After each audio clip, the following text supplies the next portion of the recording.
عباسا وایل الله رسوله بیا وته وی کاکا وایل الله رسوله یو شیرته نخیمه او خیرات الله رسوله یو ډاله دل نظر کو وراکد الله رسوله یو نیکی ته نخیم او خیرات ګور بار وته نبی رسول الله وی تحفه نظر کو ډاله نظر کو د نیکی یو کار ته نخیم یو انعام نظر کو الله رسوله خیر دا رغبت ولا پیدا کوي وې دا څه شی د خیمه چې هغه تا وک کنا نو لس قسم ګناه به په خدای معاف کړي پټه بم د خدای معاف کړي او ښکارا بم خدای معاف کړي لومبه بم خدای معاف کړي او اخره بم خدای معاف کړي نبی بم خدای معاف کړي او زړه بم د خدای پاک معاف کړي لس قسم ګناهونه د خدای معاف کړي او کاکا که روزانه دې عمل وک کنا نو ډېر بخي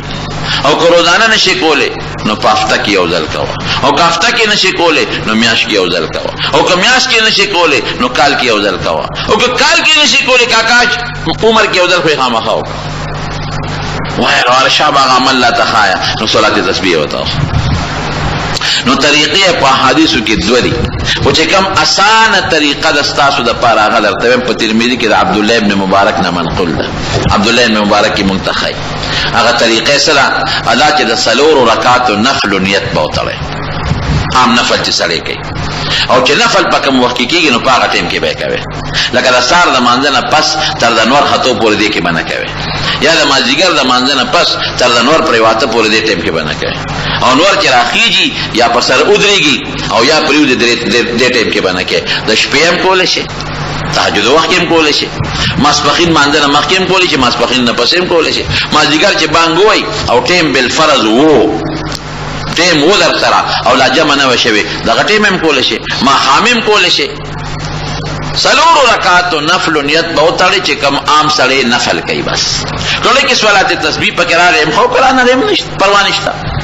نو چې نفل نیت دی وتاړو نو بیا بس چلو کې بیا به سبحانك اللهم وبحمدك وتبارك اسمك وتعالى جدك ولا اله غيرك نو پنځل لسکره تبوه سبحان الله والحمد لله ولا اله الا الله والله اکبر حدیث کې دقه راغلی سبحان الله والحمد لله ولا اله الا الله والله اکبر یاد بھائی یوای یو قصه یو دلوای سبحان الله والحمد لله ولا اله الا الله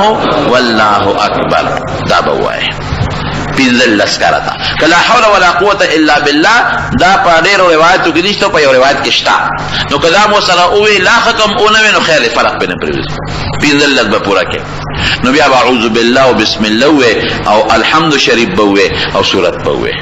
نو چې سورت ته وې نو په ولاړه بیا وې سبحان الله والحمد لله ولا اله الا الله والله اکبر لسکرته بوه سو شو پنځل لس او لس پنځه شو بیا به رکوع لاړ د رکوع تسبیحات چې دی سبحانك ربي العظیم سبحان ربي العظیم سبحان ربي العظیم نو دا غي نه پس په وې او دا غي نه مخ کې وې مې ویلش بیا بل سلوه سبحان الله والحمد لله ولا اله الا الله والله اکبر سو شو پینځه شو نو بیا به سمع الله لمن حمدا ربنا لك الحمد دا غي نه پس په ولاړه بیا لزلوه نو سو شو پینځه سلوه نو بیا چې سجده لاله شي نو پړومبه سجده کې لاس کراتا نو پینځه 50 شو نو بیا دوالو سجدو په میانس کې چې کېنه نو بیا لاس کراتا سو شو پینځه شپته او بیا په دویمه سجده کې لاس کراتا نو سو شو پینځه او دعوت نبی علیہ السلام شمیرلی دي چې دا پینځه او یا کراتا په یو رکعت کې شو بیا چې دویم رکعت نه پاسي نو په اول کې به بسم الله نه مخ کې بیا سبحان نشتا په اول کې به بسم الله نه مخ کې بیا پینځه لاس کراتا وي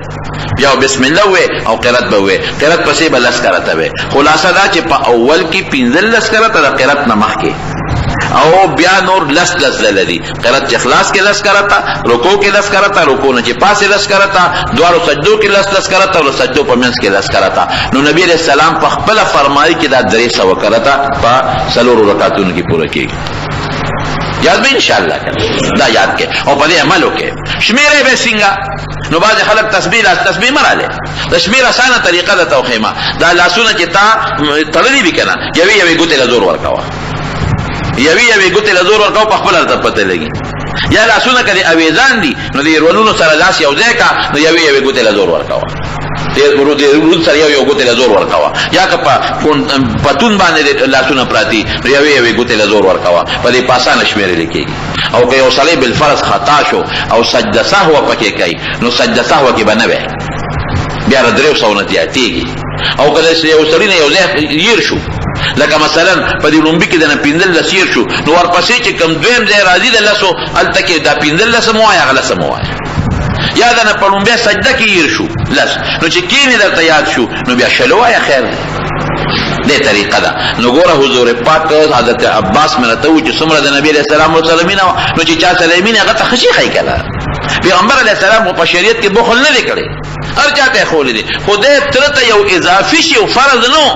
خو د ثواب یو شی او د لسو قسمو ګناهونو د مغفرت یو تحفه وه نو خپل تره ته یې وښوله نو هغه ترې بیا صحابو ته نورو ته هم دا شی وښو. نو دا په رمضان کې د دې فایده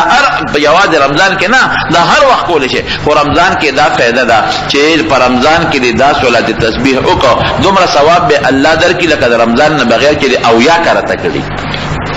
او اصل رمضان کې الله خوشاله دی نو چې صلات تسبیح دی او روزه په خله دی او الله باندې ورم خوشاله شي. یا د رمضان د شپې ډېر برکات دي نو د رمضان په شپه کې چې دی بیا وکړو الله باندې ورم خوشاله شي. نو دا په خپل هم په دې عملو کې زنانو ته مو وایي ها